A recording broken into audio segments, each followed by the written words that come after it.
বলো good morning. Good morning. Good morning everyone, সবাই কেমন আছো? আশা করি ভালো আছো, আমিও ভালো আছি। পুতুল দেব ব্লগে নতুন একটা ভিডিওতে তোমাদের অনেক অনেক স্বাগত। চললাম এখন অষ্টমঙ্গলের পায়েস চাপাতে। চলো চলো শোনা। এখানে সবজি কাটা হচ্ছে। এটা হচ্ছে আমার ছোট যা, এটা হচ্ছে একটা যা। এখানে রাঁধুনি রান্না করছে, মাছগুলো ভাজা হয়ে যাচ্ছে। এখানে কুমড়ো, এখানে আলু, কুমড়ো। কি মেনু হবে এদিকে রাঁধুনি মশাই? কি মেনু? কুমড়ো কুমড়ো আর কি? কুমড়ো মাছ ডাল, কুমড়ো মাছ ডাল একসঙ্গে নাকি? কুমড়ো ডাল মাছ পুস্ত। প্রথমে ভাত থেকে বলুন। ভাত, ফার্স্টে ভাত, হ্যাঁ, তারপরে শাক, আচ্ছা তারপরে কুমড়ো তরকারি, আচ্ছা, তারপরে পোস্ত, হ্যাঁ, তারপরে মাছ, আচ্ছা তারপরে মিষ্টি। আচ্ছা।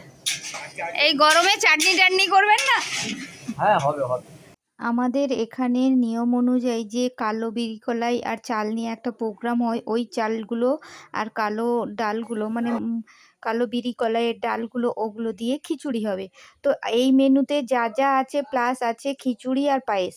তো খেয়ে দিয়ে বিকেলবেলা চলে এলাম একটু রেস্ট ফেস্ট করে। আজকে রাতে আবার একটা বিয়েবাড়ি আছে, তার জন্য রেডি হচ্ছি। এই যে শাড়িটা আমি পরেছি আর যা যা জুয়েলারি, ব্যাগ, ব্লাউজ সবটা রেডি করে নিয়েছি, কিন্তু তোমাদেরকে পুরো লুকটা দেখাবো।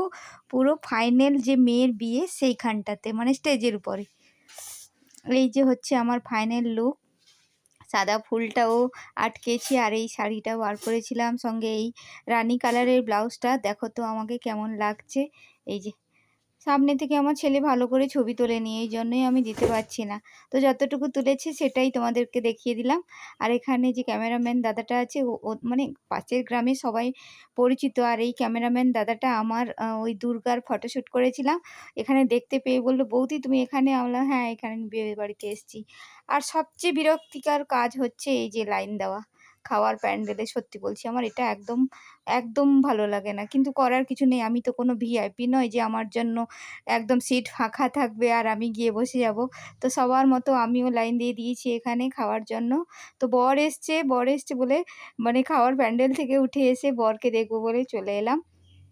বরকে তো ফাইনালি একটুখানি সেই সেই প্রাচীরের ফোকল দিয়ে এইরকম একটু দেখতে পেলাম এক পলক। তাও সবাই আড়াল হয়ে যাচ্ছে। যখনই একটু ভাবছি যে ভিডিও করব, একটু বরকে তুলবো, এই যে এইরকম ভাবলাম। তারপরে দেখবে তোমরা ক্যামেরাম্যান এসে সামনে কেমন কত সুন্দরভাবে দাঁড়িয়ে গেল। বর এখানে উকি ঝুঁকি মারছে, এই যে চলে এসছে ক্যামেরাম্যান, দিয়ে সামনে একদম গার্ড করে দাঁড়িয়ে গেল। না তারপরে ওই মেনু কার্ডে দেখে নিয়েছি। এই যে বর। এই ছিল আমার ভিডিও, কেমন লাগলো জানিও। চলো টাটা।